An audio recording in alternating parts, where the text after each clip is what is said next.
All right, my name's Dan. I'm the owner of Squeeky Clean, and I've got Adam Fauls here with me. Adam is an exemplary employee, a wonderful team member, and he's getting ready to take his first ride in that 60-foot boom lift. What are you feeling right now, Adam?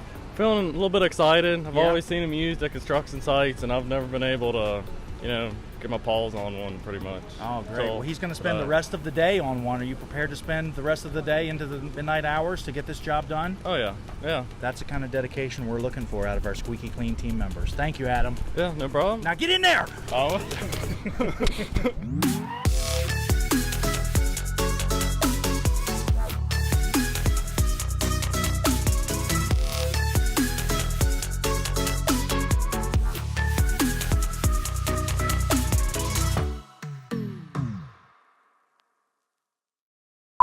Are you going to say action, or am I going to say action? You, because you're the ball. Okay, let's Yeah. do it together. Ready? 3, 2, 1. Action. Action. Okay.